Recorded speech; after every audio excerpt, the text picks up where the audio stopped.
amigo ligado na programação da TVT e você que nos assiste pelo Sistema NET em todo o Brasil. Estamos começando mais um programa Brasil Consciência, uma realização do Sindicato Nacional dos Servidores Públicos Federais na área de Ciência e Tecnologia do setor aeroespacial. E no programa de hoje nós vamos discutir o final do processo, se é que ele chegou ao fim, de concessão do nosso centro de lançamento de Alcântara. O nosso centro de lançamento, como você já deve ter ouvido falar, que tem a privilegiada posição para lançar foguetes. No programa de hoje a gente discute se agora vai o programa espacial brasileiro ou se nós continuaremos sonhando com o espaço. Para falar sobre isso, nós temos aqui um especialista com mais de 20 anos de militância e trabalho na área espacial, o engenheiro José Bezerra Filho, que está aqui conosco virtualmente por conta da pandemia. Obrigado, Bezerra, por ter atendido mais uma vez o nosso convite. Nos ouve bem, Bezerra? Perfeitamente. Bacana. Então vamos começar esse programa. Para você que está chegando agora e que não conhece, vamos acompanhar um trechinho do anúncio do governo ocorrido no final do mês de abril sobre as empresas que vão poder operar em Alcântara. Veja. Cerimônia de divulgação das empresas selecionadas para a operação do Centro Espacial de Alcântara. A Força Aérea Brasileira registra e agradece a presença das seguintes autoridades: Embaixadora do Canadá do Brasil, Jennifer May. Embaixador dos Estados Unidos da América no Brasil, Todd Chapman.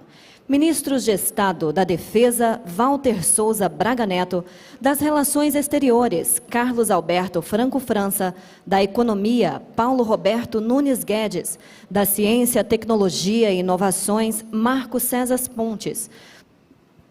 Como foi dito, são basicamente 4 áreas de atuação. Pelo aeroporto, aeronaves decolando dentro de Alcântara para lançamento.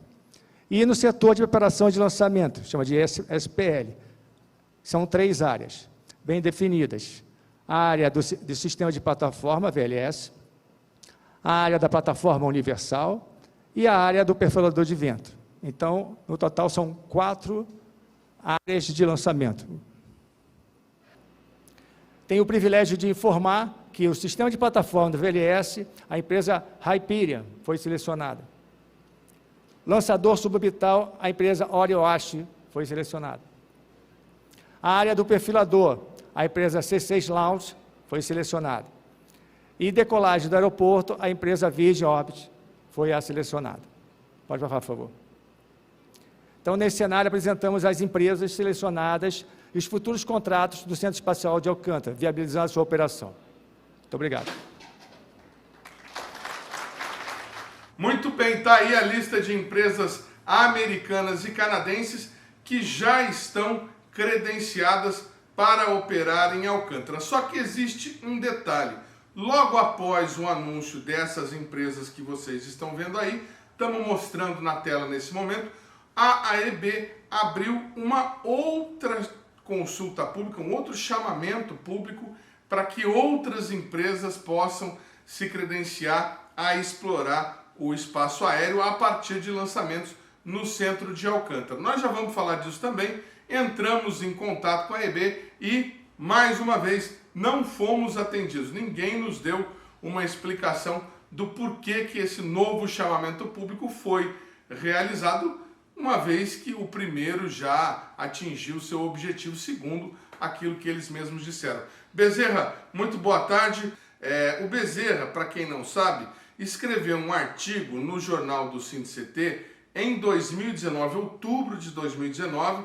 Estamos com ele aí na tela para você, com o link, inclusive, se você tiver curiosidade e quiser se aprofundar ainda mais nessa questão, uma vez que aqui na televisão a gente não consegue dar todos os detalhes. Mas nesse artigo, o Bezerra faz um histórico de todas as iniciativas que a gente já teve no sentido de viabilizar Alcântara. Eu acho que era nisso que você ia entrar agora, né, Bezerra? Na verdade, as pessoas precisam compreender, né? O assunto ele é árido, ele é difícil para aqueles que não são da área.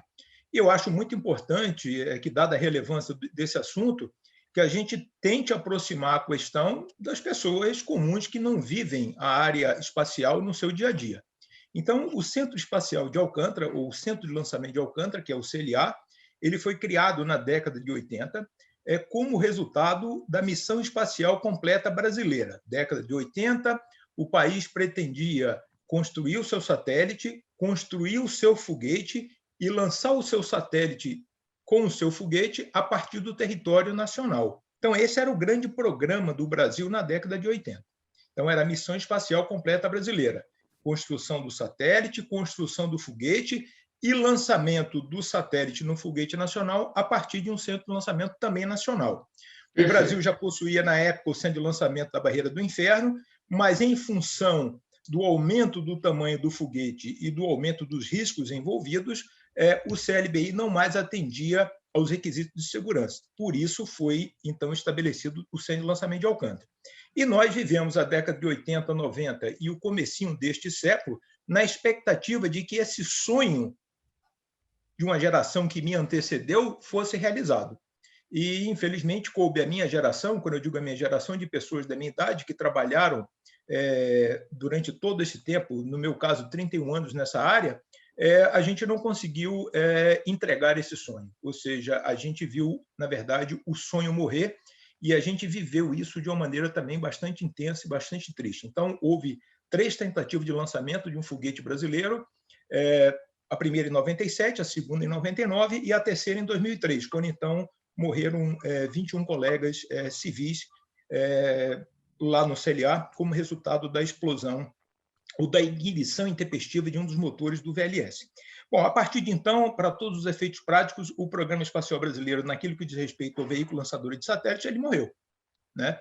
Então, houve várias iniciativas do governo, e eu acho importante que as pessoas entendam, a gente sempre está tentando lançar mais um balão de ensaio. Então, a gente optou, em 2016, por oficialmente acabar com o programa VLS, ele já estava acabado na prática, mas alguém efetivamente decidiu oficializar esse enterro, e foi criado, então, o VLM, que é o Veículo Lançador de Microsatélite, mas é uma daquelas iniciativas natimortas, né? Porque as razões que levaram ao insucesso do VLS, elas permanecem até hoje. Então, não adianta você apenas mudar de ideia, você tem que mudar todo o conceito, toda a sistemática de trabalho para que você finalmente alcance o objetivo pretendido. Bom, diante disso, o programa VLM também morreu, as autoridades dirão que ele se encontra em pleno funcionamento, mas eu duvido, né, que nós lancemos um veículo lançador de microsatélite do Brasil, mas a ideia não é sequer mais discutida, ou seja, se deixa o objeto lá morrer por inanição, que é o caso do VLM. Bom, e aí, durante toda essa época em que o VLS já morria, surgiram novas ideias. Uma das ideias foi a Alcântara Cyclone Space. A gente faria um acordo com a Ucrânia, desculpe, e a partir desse acordo, os ucranianos entrariam com o foguete, nós entraríamos com a infraestrutura e o centro de lançamento, e nós, então, Brasil e Ucrânia, exploraríamos o mercado comercial de lançamento de satélites, o que também não ocorreu. Então, quando você olha o histórico de iniciativas do Programa Espacial Brasileiro ao longo dos últimos anos, nenhuma delas prosperou. E, curiosamente, você sempre vai encontrar pessoas, autoridades civis e militares, que vêm a público, na verdade, de uma maneira bastante, eu diria, modesta, né? Porque você acabou de dizer na introdução do programa que consultou a EB, e a EB, infelizmente, e eu lamento que isso tenha ocorrido, tenha se recusado a dialogar com vocês. Eu acho que nós vivemos numa sociedade democrática, o dinheiro é público, os recursos são públicos, e todos têm obrigação de vir a público e defender as suas ideias e ouvir as críticas que delas resultarem. Então, diante disso, Alcântara acabou, o Programa Espacial Brasileiro, no que diz respeito a veículo lançador de satélite, acabou. Nós sequer estamos lançando foguetes suborbitais. As atividades espaciais brasileiras, no que diz respeito ao lançamento de foguetes, que está a cargo do Comando da Aeronáutica, hoje, ela não é sequer sombra do que foi na década de 70 e 80, apenas para dizer para vocês o quanto que nós retroagimos na linha do tempo, e aparentemente ninguém se ofende, ninguém tem uma iniciativa de mudar este quadro. Então, diante disso, agora surgiu mais uma ideia. E qual é a ideia? A ideia é de que, em função das previsões de um futuro promissor no mercado espacial mundial que a gente tente explorar Alcântara comercialmente, mais uma vez. Então, essa é a situação na qual nós nos encontramos, e eu posso dizer que, se você ouvir aos argumentos, por exemplo, do nosso ministro da Ciência, Tecnologia e Inovações, o astronauta Marcos Pontes, ele, ao ir ao Congresso e defender essa iniciativa, ele tem argumentos que, em tese, são argumentos respeitáveis. Diz ele, bom, a gente pode, o mercado hoje o mercado comercial é de 350 bilhões de dólares anualmente, e se a gente pegar 1% desse mercado, nós estamos falando de 3 bilhões e meio de dólares. Bom, você, quando ouve isso, você não pode ser contra. Uma bela bolada, né? Nenhuma pessoa, na sua sanidade aí, mental e intelectual, poderia, a partir dessa afirmação, dizer, não, eu sou contra isso, né? Bom, e ele chega a dizer que esse mercado pode atingir, pode variar de 3 bilhões e meio a 10 bilhões de dólares anualmente. Todas as vezes que eu me deparo com uma informação que foge muito àquilo que eu tenho aqui na minha concepção, eu vou atrás de outros números. E, neste caso específico, o número que eu fui foi o seguinte. A Embraer, anteriormente à pandemia, em 2019, portanto, quando a Embraer, então, completou seus 50 anos, tá? A Embraer foi fundada em 1969 e, portanto, em 2019 ela completava 60 anos, a Embraer tinha um quadro de servidores de 18.500 pessoas, tá? E a Embraer ela faturava anualmente 5,5 bilhões de dólares. Então, a pergunta que eu deixo para vocês pensarem, né, e esse é um contra-argumento à fala do ministro, é que uma empresa que tem 18.500 funcionários, operando em vários lugares do mundo, mas principalmente no Brasil e principalmente na cidade de São José dos Campos, com 60 anos de idade, produzindo um produto de alta tecnologia, que é um avião que voa no mundo inteiro, os aviões da Embraer. Você pode ir em qualquer lugar do mundo que você vai encontrar um avião da Embraer. Se essa empresa fatura 5,5 bilhões de dólares por ano, como pode uma iniciativa como a da Centro Espacial Alcântara faturar 3 bilhões e meio de dólares? Tem alguma coisa errada nessa fala, nesse argumento. Falta lógica, né, nessa fala. Bom, mas isso é apenas um item comparativo, ou seja, eu não falei aqui em nenhum aspecto técnico, político, científico. Eu estou apenas tentando estabelecer um paralelo entre a fala do ministro e o mundo real. O mundo real é o mundo em que eu vivo. E agora, assim, indo um pouco mais na questão técnica, né, quando ele fala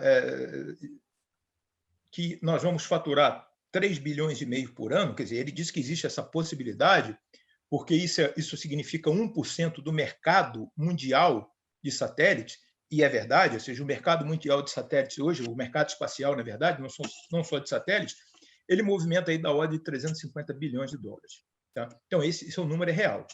Mas acontece que essa é uma maneira de falar uma verdade, mas esconder outras verdades, outras evidências que contradizem a sua argumentação. É que, quando você olha esses números de 350 bilhões de dólares, e esses números não são secretos, esses números são encontrados facilmente na internet, e nós podemos até oferecer esses números aos telespectadores, aqueles que nos assistem, desses 350 bilhões de dólares, apenas 2% se refere à construção e lançamento de foguetes. A maior parte desse mercado, quando eu digo a maior parte, eu estou falando de 93%. 93% desse mercado de 350 bilhões de dólares, ele está relacionado, primeiro, em grande parte, mais de 95 bilhões de dólares, são iniciativas governamentais. São esses 95 bilhões de dólares são aquilo que os governos de diversas partes do mundo investem em seus programas espaciais. Então, esse é um aspecto.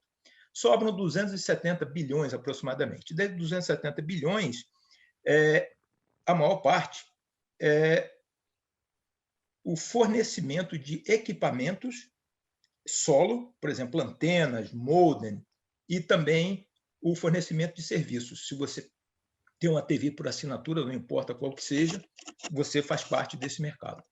Então, o que resta, no que diz respeito naquilo que concerne ao Centro Espacial Alcântara, aquilo que o governo pretende explorar comercialmente, é cerca de 2% desse mercado, que dá da ordem aí de 700 milhões de dólares. Então, observe que você não pode dizer que a fala do ministro é uma fala mentirosa, porque não é, ele se baseia em fatos, mas a análise e as conclusões dele são completamente equivocadas. Talvez ele faça uso dessas conclusões equivocadas partindo do princípio que ele fala para uma plateia de deputados e senadores que estão lá para defender o interesse da sociedade brasileira, do povo brasileiro, e que, portanto, não vão ser contra ao país conseguir faturar 3,5 bilhões de dólares por ano, né? Então, assim, eu posso entender, de certa forma, o argumento do ministro.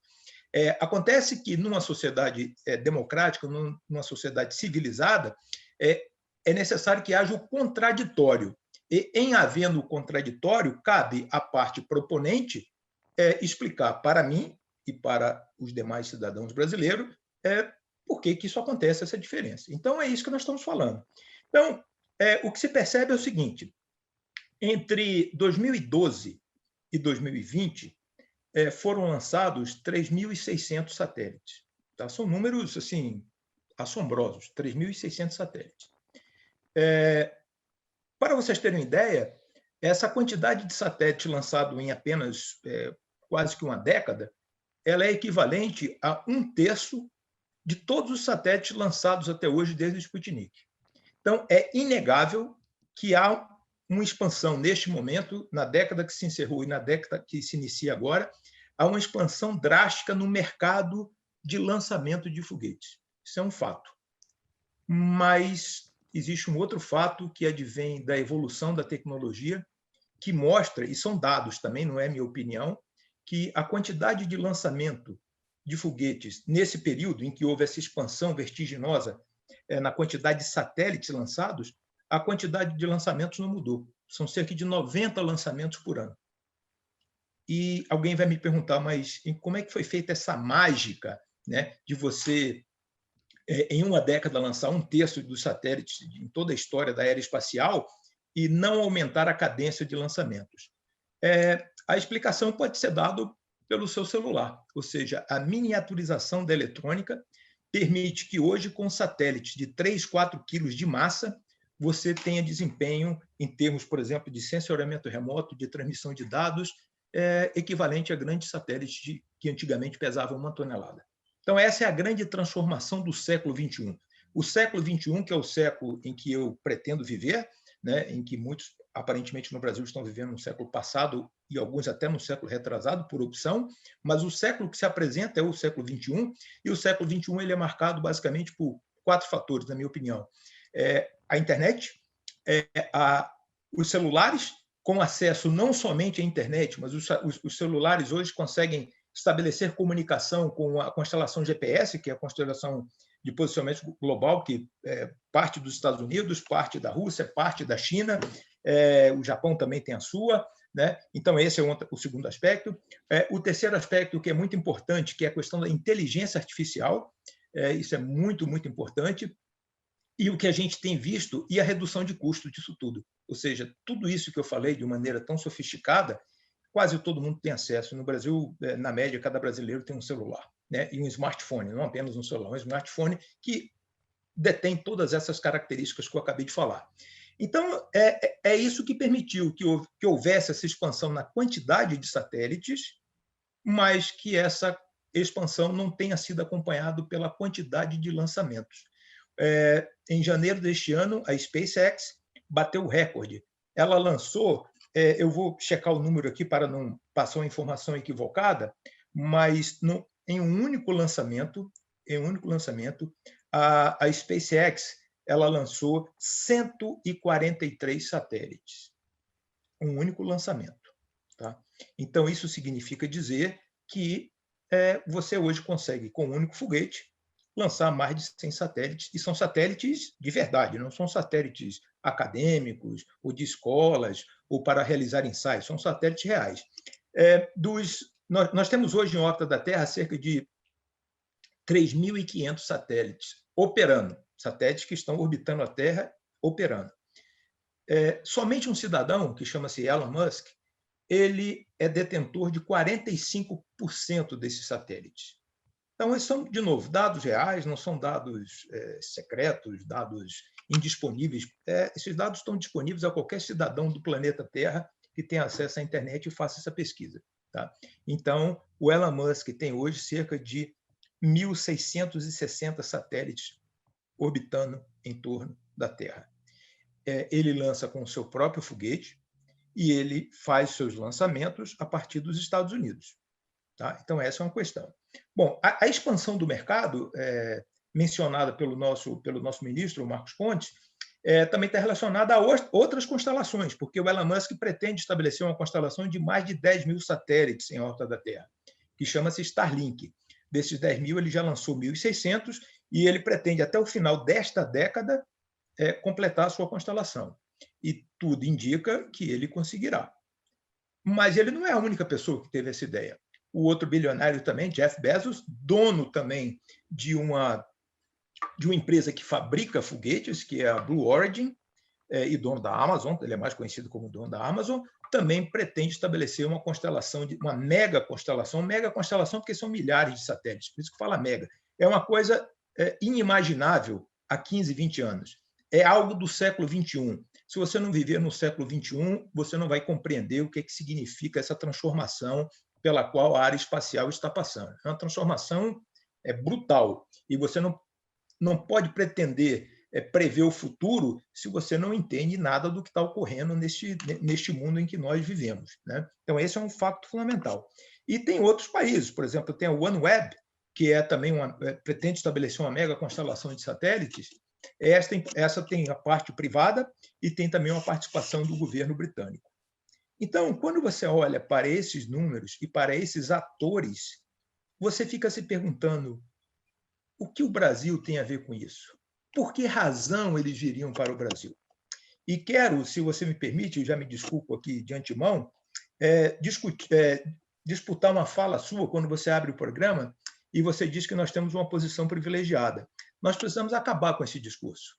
Esse discurso ele foi verdadeiro há décadas atrás, e a gente se acostumou a ouvi-lo e a repeti-lo.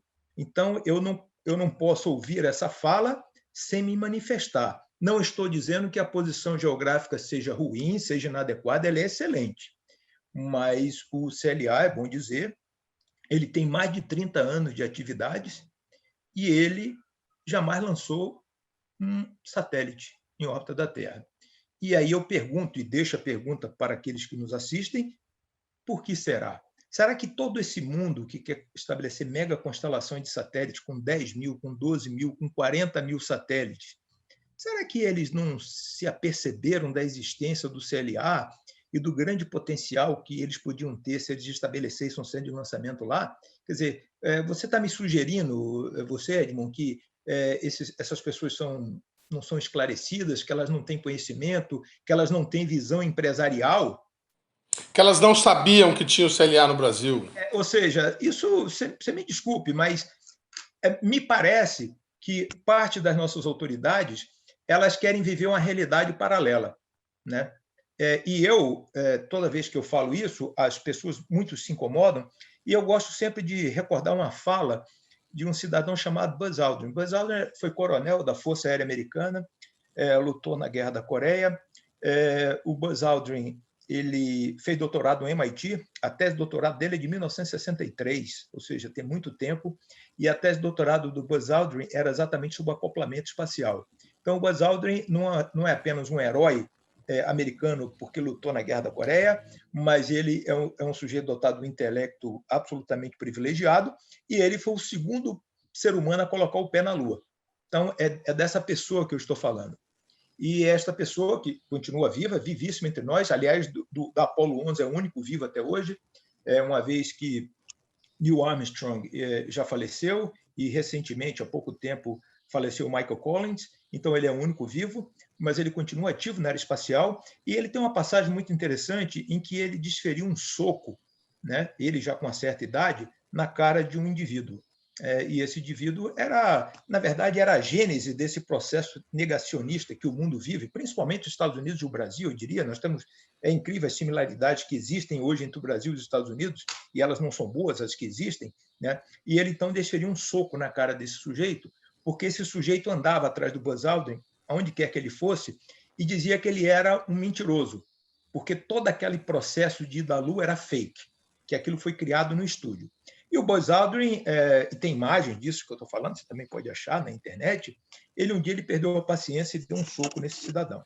Estamos colocando na tela, nesse momento, Bezerra, a imagem, o direto do Buzz Aldrin aí no cidadão negacionista.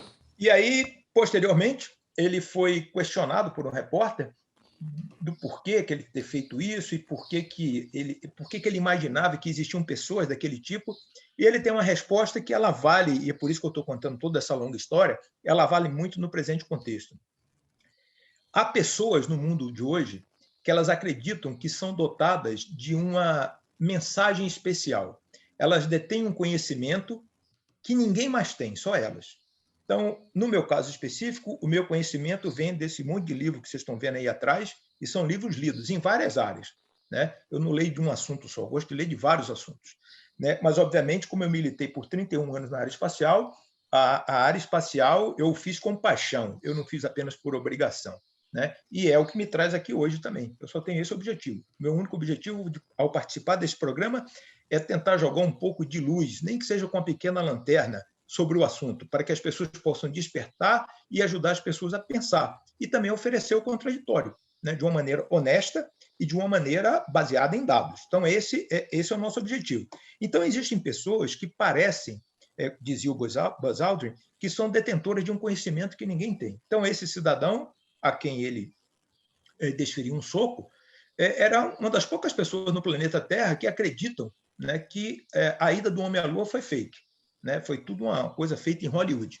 Né? E também, no que diz respeito ao programa espacial, nós tivemos muitas pessoas que acreditaram no Alcântara Cyclone Space, que foi um desastre, né? E foi um desastre que custou centenas de milhões de reais. Tá? E agora nós temos também um outro grupo de civis e militares, tá? Também defendendo ideias que não têm base.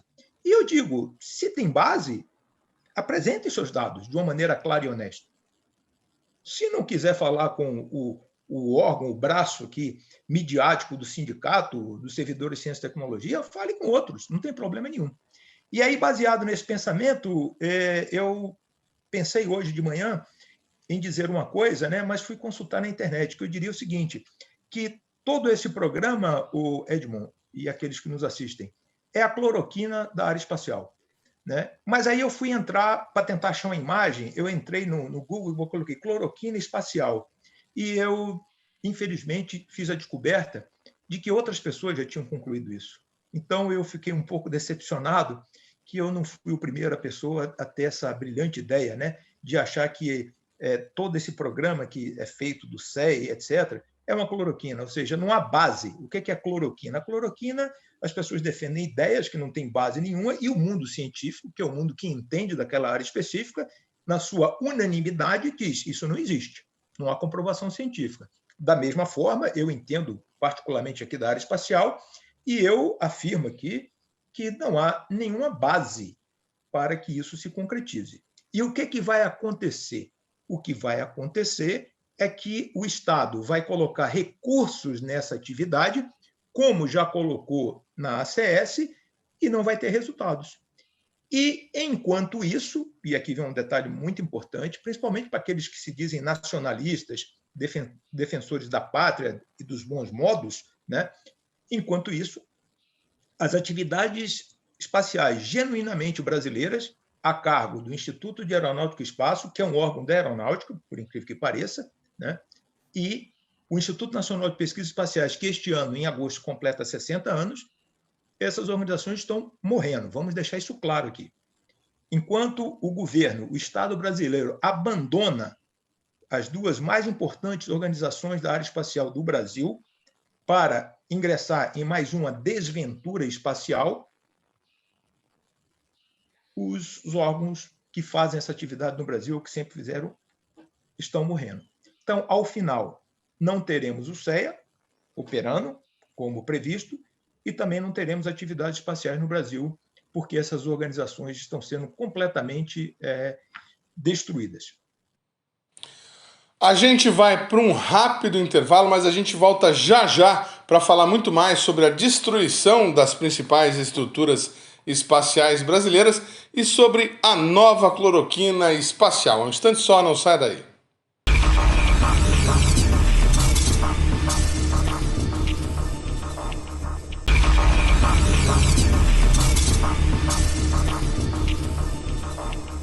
Segundo bloco, o programa Brasil Consciência de volta, falando hoje sobre o processo de concessão do CLA, o Centro de Lançamento de Alcântara, que, segundo informações divulgadas pelo Ministério da Ciência e Tecnologia e Informação, é um dos centros de lançamento mais bem posicionados no mundo, com a possibilidade de economia de combustível para foguetes que pretendem levar satélites, microsatélites e equipamentos não militares ao espaço. No bloco anterior, o Bezerra, nosso convidado de hoje, já desmentiu essa informação sobre a geolocalização privilegiada e nos deu aí bastante informações sobre esse processo. Vamos começar a colocar as informações em linha. Então, as 5 empresas que foram anunciadas até o momento como operadoras de Alcântara pelo governo federal, naquela cerimônia que nós mostramos também no primeiro bloco, são empresas americanas e canadenses. Temos a Hyperion dos Estados Unidos, que vai ser responsável por operar a plataforma, essa figura aí que nós estamos colocando na tela, de onde foi tentado lançar o VLS. Temos também a Orion Est, uma empresa americana que ficará responsável pelo lançador suborbital lá do Centro de Lançamento de Alcântara, a canadense C6 Launch, que vai operar a área do perfilador. Ainda bem que a gente tem o Bezerra aqui para explicar para a gente o que é um perfilador. E também temos a Virgin Orbit, que é uma empresa conhecida, famosa aí, o Bezerra vai falar dela também dos Estados Unidos, que vai atuar no aeroporto de Alcântara. Bezerra, você que é especialista na área, a gente pode esperar a Virgin lançando os seus aviões, os seus foguetes a partir de Alcântara? Existe algum indicativo de que eles queiram trabalhar aqui conosco? Bom, obviamente que isso é possível, né? Não tenha dúvida nenhuma. Só colocando alguns números aqui, a Virgin é uma empresa lá do Richard Branson, aquele bilionário inglês, né? E ele, há muito tempo, ele decidiu investir na área espacial. Inicialmente, ele investiu nos voos suborbitais tripulados, a partir do Spaceship, que é uma espaçonave, né, que é lançado de um avião, e ela realiza um voo suborbital e retorna à Terra. Essa semana agora que nós estamos acabando aqui, né? Quer dizer, estamos no meio da semana ainda, quase no final aqui.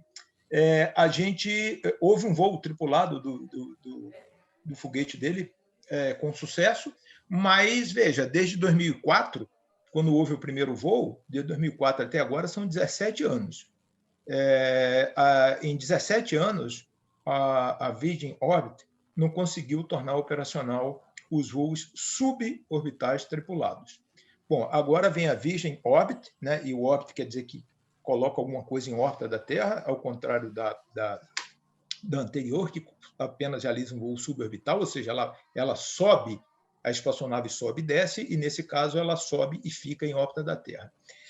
Eles gastaram 700 milhões de dólares para desenvolver o foguete.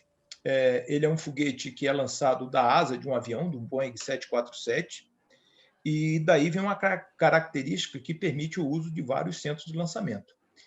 Se o centro de lançamento disponibilizar uma pista de boas dimensões para que o avião consiga decolar, né, com aquele foguete na sua asa, isso já é uma boa coisa. Mas eu devo dizer o seguinte, que, para além do Centro Espacial Alcântara, a Virgin ela possui acordos com pelo menos mais, deixa eu ver, 1, 2, 3, 4, 5, 6, 7, com mais 7 países. Né? Desculpe, 7 países, não, 7 centros. Alguns centros pertencem ao mesmo país. O que isso significa? Significa o seguinte, e a Virgin até hoje teve 2 lançamentos. Um com sucesso e outro sem sucesso. Tá? Então, é uma empresa que ainda não está devidamente estabelecida nesse mercado. Apenas para oferecer uma referência àqueles que nos assistem, O Falcon 9, que é o foguete da SpaceX, ele já realizou, até hoje, mais de 120 lançamentos, né? O Electron, que é um foguete de pequeno porte, tal qual o Launcher One, que é o foguete da Virgin Orbit, já fez 100 lançamentos. Desses 100 lançamentos, 20 lançamentos. Desses 20 lançamentos, 3 com insucesso, um bem recentemente. Então, veja, a Virgin está ingressando nesse mercado, né? Ela ainda não tem um foguete perfeitamente assim confiável, né? Para que as pessoas possam investir. Ela tem um preço competitivo, é 12 milhões de dólares o lançamento, um preço bem competitivo, mas vamos, então, agora admitir isso. Ela pode lançar esse foguete, já que ela lança de um avião, de 7 centros de lançamento hoje disponíveis no mundo. A pergunta é, ela viria lançar do Brasil por quê? Tá? Então, essa é uma questão relevante. Então, o que eu quero dizer é que, dos 4 acordos que você mencionou na abertura aqui, só tem um que envolve o lançamento. Um acordo é a empresa que vai tomar conta da torre de lançamento. O outro acordo é da empresa que vai tomar conta do perfilador, que mede lá o perfil de vento no centro de lançamento. É uma coisa muito importante, mas, veja, não tem a ver com o foguete em si. A terceira empresa, ela vai cuidar do lançador suborbital, né? Ou seja, de um foguete menor que faz voos suborbitais, atinge 200, 300 quilômetros e retorna e cai no mar. Tá? De lançamento de foguete, propriamente dito, nós só temos um, que é esse que você mencionou da Virgin. Bom, essa empresa tem várias... A Virgin é da Hyperon, certo? Que ficou com a... Não, a Hyperon, pelo que eu entendi, pela sua fala, ela apenas vai operar a torre. Veja, você tem uma torre que lança o foguete, né? Mas, na verdade, no caso do Launcher One, ele não precisa dessa torre. Tá? Então, aqui, veja, eu não conheço em detalhe todos esses acordos, porque, de novo, é bom enfatizar, as informações não estão disponíveis de uma maneira clara. Sim, então, exatamente. Não é que eu não tenha, porque eu não quero, porque eu estou aqui criticando o que eu não sei. Eu não sei porque não existe. Né? Se eu sei toda essa informação que eu falei até aqui, né? Por que eu não saberia, então, da informação relativa às atividades do Brasil? Então, se eu não sei, eu lamento informar, porque essas informações não estão disponíveis. Ponto. É isso. E se elas não estão disponíveis, eu me permito avaliar que tem algo que, eventualmente, não se queira que seja sabido pelas pessoas. Né? Então, veja, esse conjunto dessas 4 empresas, as atividades não são coerentes, elas não guardam coerência entre si.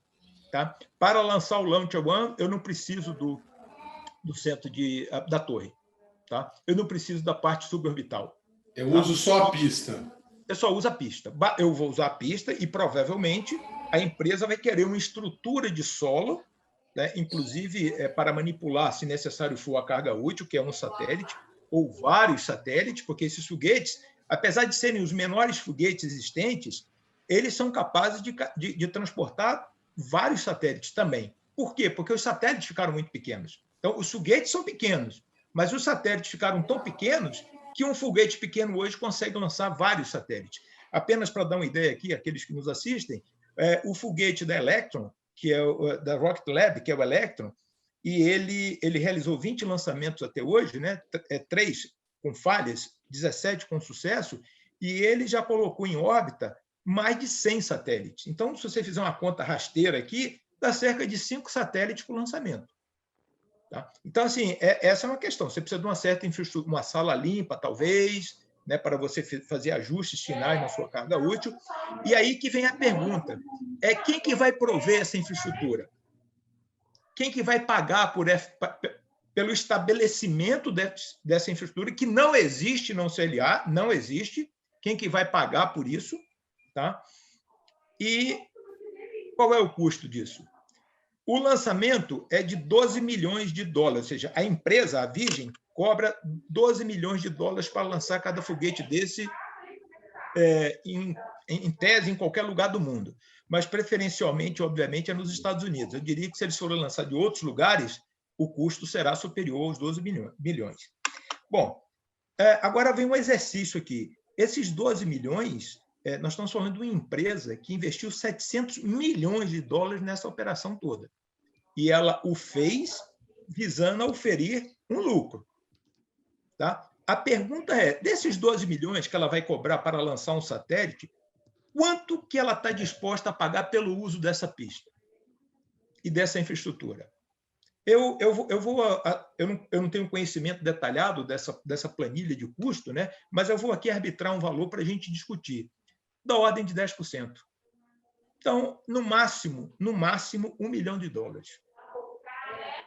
A pergunta é, toda essa discussão que está havendo no Senado, na Câmara, envolveu recentemente o presidente da República. O presidente da República compareceu àquela cerimônia, que me chocou, porque não era uma cerimônia que exigia a presença da maior autoridade do Brasil. Então, aquilo me chocou de uma maneira assim, eu não pude acreditar que o presidente da República estaria presente naquela cerimônia, porque o significado daquilo que estava sendo apresentado é quase nenhum. Né? Então, como é que você envolve... E me choca que o presidente não tenha ao seu lado assessores para dizer para ele o seguinte, não, lá o senhor não vai. Assim, o senhor, assim, a sua dimensão como presidente da República é muito superior àquilo tudo.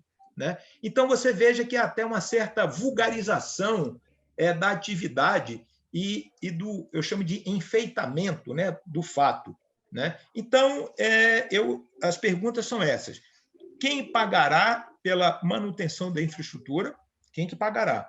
Porque o retorno da operação, na hora que você colocar todas essas empresas que você mencionou, Edmond, elas estão aqui visando lucro.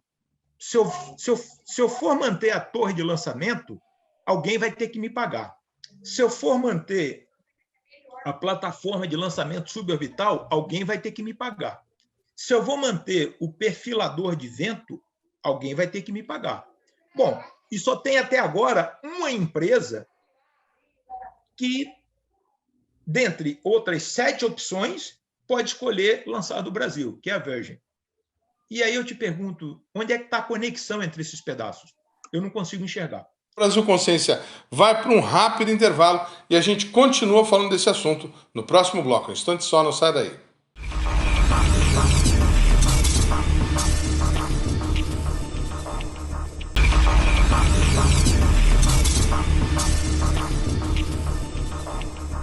Terceiro bloco, programa Brasil Consciência de volta, falando hoje sobre a concessão de Alcântara. O governo federal, o Ministério de Ciência, Tecnologia e Inovação e a Agência Espacial Brasileira estão divulgando que novas empresas irão participar do chamamento público, o segundo chamamento público, para iniciar operações de lançamento a partir do Maranhão. No mesmo contexto, a Agência Espacial Brasileira lança um programa de consulta pública popular que teve o seu prazo de encerramento, inclusive, prorrogado, para que brasileiros façam sugestões ao regulamento espacial do país. E nós estamos aqui conversando com José Bezerra, especialista na área, para tentar entender todo esse processo.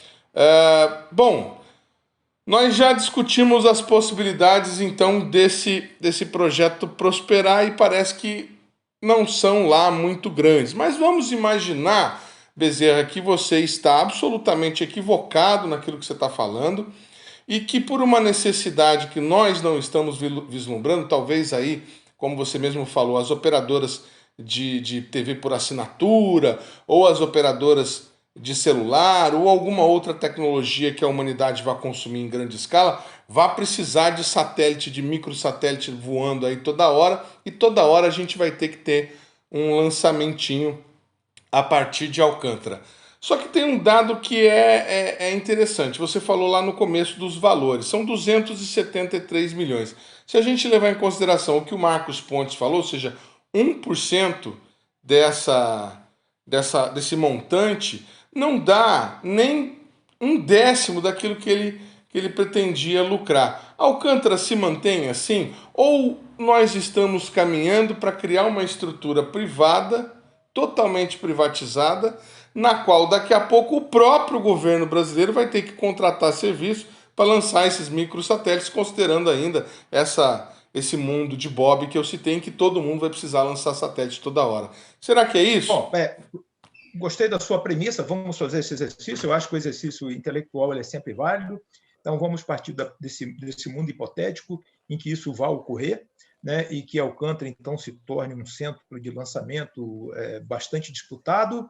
E aí vem a questão, bom, e aí vai dar certo? Bom, o que vai ocorrer, e isso não é uma informação, de novo, privilegiada minha, isso está disponível por aí, a própria Agência Espacial Brasileira tem estudos sobre isso, a atividade não se mantém do ponto de vista do lucro. Né? Não existe essa possibilidade.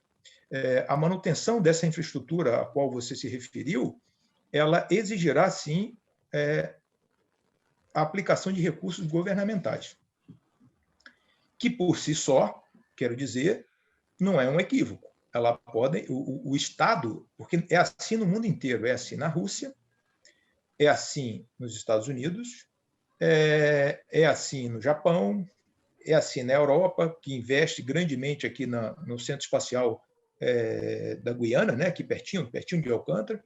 Então, isso é verdade.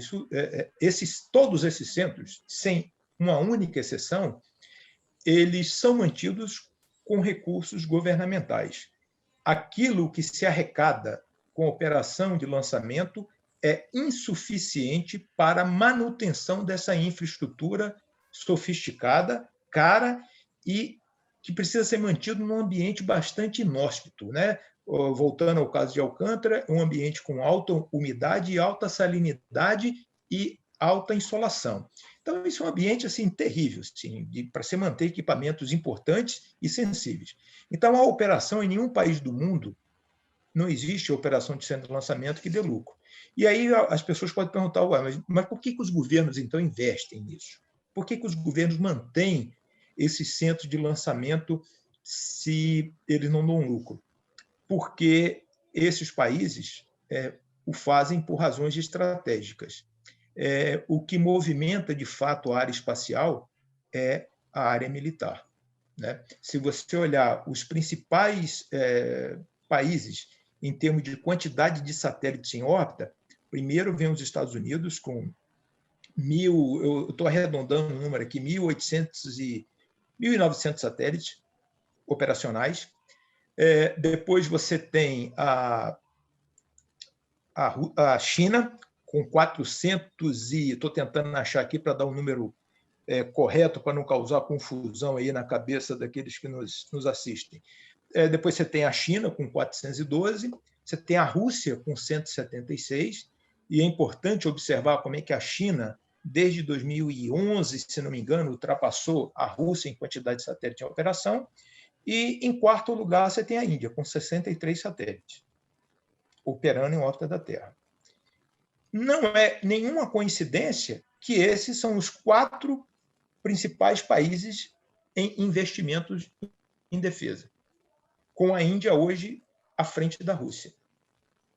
Então, a área espacial, eu costumo usar uma expressão que às vezes choca um pouco as pessoas, mas a área espacial, na verdade, ela é subproduto da área de defesa. Se você observar a espaçonave, o Jeep robô americano, Perseverance, que está na superfície de Marte, você vai observar que nele, primeiro que ele foi lançado no foguete Atlas. O foguete Atlas é um grande míssil balístico intercontinental americano, produto lá da Guerra Fria. É um super foguete. É um foguete cujo lançamento custa, de uma carga útil normal, custa da ordem de 110 milhões de dólares. No caso do Perseverance, custou quase 3 vezes isso, porque o Perseverance ele tem uma usina atômica nele para produzir eletricidade, e isso, então, encareceu bastante o lançamento. Você tem a Boeing envolvida nisso, você tem a Boeing envolvida na produção do Jeep robô, você tem a Lockheed Martin também envolvida na produção do robô. Então, observe, a lógica dos países detentores da tecnologia espacial é a lógica militar. É isso que fez com que eles decidissem ingressar na área espacial.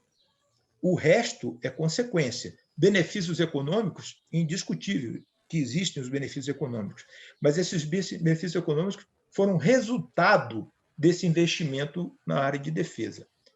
E não foi a razão. Aqui eu costumo dizer que nós estamos querendo inverter a pirâmide de valores.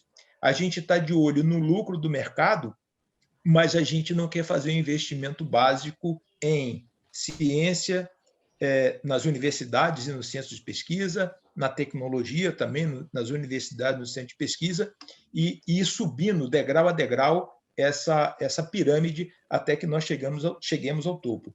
A gente está de olho no mercado, que, de acordo com o nosso ministro, é de 350 bilhões de dólares, mas, na verdade, a proposta governamental para explorar esse mercado, ela só abrange 2% do mercado, na melhor das hipóteses. Então, assim, não tem razão. Se a gente estabelecer, se essa ideia for à frente, eu duvido que ela vá, porque a realidade acaba se impondo, como foi o caso da ACS, a realidade acaba se impondo. Agora, há um custo brutal, né, em termos de recursos, né? Mas ela vai necessitar obrigatoriamente de grande aporte de recursos públicos, como acontece em qualquer lugar do mundo, com a diferença que nos outros lugares do mundo, como esses que eu acabei de mencionar, os governos e aquelas sociedades oferem, de alguma forma, lucros com esse investimento que é feito no centro de lançamento.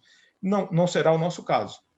Só para ilustrar isso que a gente está falando, o Bezerra já lembrou de iniciativas anteriores, como da criação da Alcântara Cyclone Space, lá com o pessoal da Ucrânia, falou também de outros momentos em que nós tentamos pegar um atalho, né, para chegar ao espaço sem investir na base, e recentemente o próprio ministro Marcos Pontes anunciou a participação do Brasil no programa Artemis da NASA. Vamos dar uma olhada nesse vídeo em que ele fala desse projeto.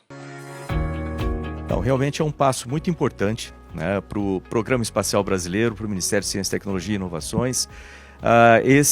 Essa assinatura hoje representa, né, uma continuidade de uma parceria já de muitos anos, e agora com a melhoria do Programa Espacial no Brasil, vamos dizer, nós estamos fazendo uma série de atividades, né, para que nós tenhamos o Centro Espacial de Alcântara em pleno funcionamento, para que nós tenhamos satélites em produção no INPE e em universidades, também foguetes de pequeno porte, também sendo desenvolvidos no Brasil com propulsão líquida, ou seja, toda uma gama de atividades, né, e essa parceria com a NASA certamente nos traz uma aceleração maior. E aquilo que eu tenho falado de tanto tempo a respeito do programa da Estação Espacial Internacional, a possibilidade de países trabalharem juntos para o bem da humanidade, é uma das coisas que eu mais admiro nos programas espaciais. E a parceria com os Estados Unidos representa muito isso, e para mim, em especial, né, eu, no sentido pessoal também, essa possibilidade, né, de retornar e de uma maneira muito intensa fazer essa parceria com os Estados Unidos tem um significado pessoal também muito importante. Muito bem, mais aí uma iniciativa, nós tivemos então em solo brasileiro o representante da NASA garantindo que agora o Brasil vai estar no espaço nessa missão que deverá levar uma mulher astronauta ao espaço, né, Bezerra? O que você pensa dessa alternativa para que o Brasil chegue ao espaço? Eu gostaria que você nos emprestasse a sua experiência. Nós já tivemos uma iniciativa parecida com relação à questão da Estação Espacial Internacional, que supostamente deveria desenvolver a nossa indústria, a nossa capacidade de chegar ao espaço. Fica à vontade, por favor. Sua analogia está perfeita, é isso. A pessoa que melhor pode descrever essa atividade é o próprio ministro. O Marcos Pontes, né, ele, quando o Brasil fechou um acordo para participar da Estação Espacial Internacional, né, e isso é importante reconhecer, né, ele se candidatou e ele foi escolhido por mérito, né? Então, a gente não pode tirar... Eu observo muitas vezes que a gente mistura um pouco da política para aproveitar o embalo e criticar as pessoas, né? Eu faço aqui uma distinção bastante clara. O ranço pessoal contamina, né? Exatamente. O astronauta Marcos Pontes, ele cumpriu fielmente aquilo que era esperado dele. E você pode concordar ou não com a ida dele ao espaço, com o fato do Brasil ter participado da ISS, mas eu quero dizer que ele, como cidadão brasileiro, ele se candidatou àquela função, ele foi aprovado por mérito, né? Ele fez jus à sua participação enquanto na NASA, e ele batalhou muito para que ele conseguisse voar junto com os russos na missão Centenário. Ele cumpriu fielmente tudo aquilo que era esperado dele e ele honrou essa sua missão. Tá? Agora, ele próprio, ele escreveu um livro que chama-se Missão Cumprida, em que ele relata, né, as experiências dele, e você vai perceber claramente, palavras dele, não são minhas, mas só ratificam aquilo que eu já imaginava, que ele foi deixado no sereno, né? Escolheram o Marcos Pontes, ele foi enviado para a NASA, passou um tempo lá no treinamento, ele obteve a certificação, né, de formação de astronauta, mas ele foi deixado no sereno, esqueceram dele, né, lá. E isso demonstra, né, o comportamento irresponsável das autoridades brasileiras. E não estou falando, para aqueles que gostam sempre de colocar alguma estrela na testa da gente, eu não estou nem falando desse governo, foram governos anteriores. Governos anteriores, autoridades que atuaram em nome do Estado brasileiro, assumiram um compromisso com outro Estado, o Estado americano, não cumpriram a sua parte e sequer se dignaram a voltar a esta outra parte e dizer, olha, a gente vai sair, a gente não vai conseguir entregar aquilo que a gente se comprometeu no começo. Nem essa dignidade nós tivemos. E eu sempre defendo que as pessoas físicas elas deveriam responder legalmente pelos seus atos, independentemente do governo para os quais elas atuaram. Seja o governo atual, seja um governo anterior, seja um governo de 20 anos atrás. Quando alguém diz para mim, não, o Brasil assinou um acordo para participar da ISS, eu sempre faço a seguinte correção. O Brasil assinou é um sujeito indeterminado. Alguém assinou. Algumas pessoas colocaram o seu nome lá. E eu quero saber os nomes dessas pessoas. Essas pessoas precisam oferecer explicações, baseadas em que argumentos elas optaram. Porque quando o Brasil optou por ingressar na Estação Espacial Internacional, foi uma época de vacas magérrimas para o Programa Espacial Brasileiro. Se você olhar no ano do primeiro lançamento do VLS, em 1997, nós recebemos da ordem, eu vou chutar aqui um valor aproximado, $10 milhões naquele ano. Isso é ridículo, né? E, enquanto isso, nós estávamos lá todos empenhados, né, em vender, como você colocou no começo da sua pergunta, né, em alardear a nossa participação na ISS. E deu no que deu. E se aquele que nos assiste tiver alguma dúvida, compre o livro do Pontes e leiam, escrito por ele, não é escrito em terceira pessoa. Ele próprio escreveu. Chama-se Missão Cumprida, né? E aquilo que está lá, de novo, todos os méritos são dele. Eu não tiro os méritos dele como astronauta, como brasileiro que foi lá e executou a função dele. Se você concorda, não, é outro departamento, mas não vamos misturar as coisas. Agora, vamos lá. Ele precisa tomar um cuidado, porque agora ele é esse agente público, ele é a maior autoridade do Brasil naquilo que diz respeito à ciência e tecnologia e ao próprio Programa Espacial Brasileiro. Por quê? Porque a Agência Espacial Brasileira está subordinada ao Marcos Pontes, ao nosso astronauta. Então, a responsabilidade dele aumenta muito. Então, ele precisa tomar cuidado para ele não repetir aquilo do qual ele foi vítima no passado, e no passado recente. Ele viveu na pele. Não estou eu aqui a relatar coisas que eu não vivi. Ele próprio relata. Então, qual o problema de nós participarmos da missão Artemis? Não é só o Brasil, tem vários outros países que já manifestaram. O mais recente agora, aparentemente, é a Coreia do Sul, mas Japão, países da Europa, Canadá, já manifestaram o interesse. O problema da missão Artemis é basicamente o seguinte: é uma missão que custará algumas centenas de bilhões de dólares. Centenas de bilhões, não milhões. Tá? Vamos usar os números do ministro. O Brasil vai entrar com 1% disso aí. E vamos admitir que isso vai custar 300 bilhões de dólares. Né? E o Brasil vai entrar com 3 bilhões de dólares. Bom, eu devo dizer que o orçamento anual hoje, em dólar, do Programa Espacial Brasileiro é de 50 milhões de dólares. Então, você precisa avaliar, do ponto, se você perguntar, Bezerra, você como uma pessoa dedicada à área espacial, você gostaria de ver o Brasil no programa? Claro que eu gostaria. Entendeu? Assim, como cidadão, como alguém que é fascinado aí pela área espacial, em todos, é óbvio, né? Eu gostaria, não tem dúvida nenhuma disso. Eu gostaria de ver o Centro Espacial Alcântara funcionando? Claro que eu gostaria. Entendeu? Então, eu volto à questão, não é questão pessoal, entendeu? É óbvio que eu gostaria. E as premissas são alvissareiras, entendeu? Pô, bacana, nós vamos participar de algo grandioso. A pergunta é, o nosso currículo, a nossa situação atual financeira, permite projetar essa possibilidade? A resposta é não. Então, qual é a minha preocupação? A minha preocupação é que nós, perante a comunidade internacional, mais uma vez, passemos vergonha. Eu cheguei a Houston, né, no Centro Espacial lá em Houston, e tinha lá a bandeira do Brasil na ISS.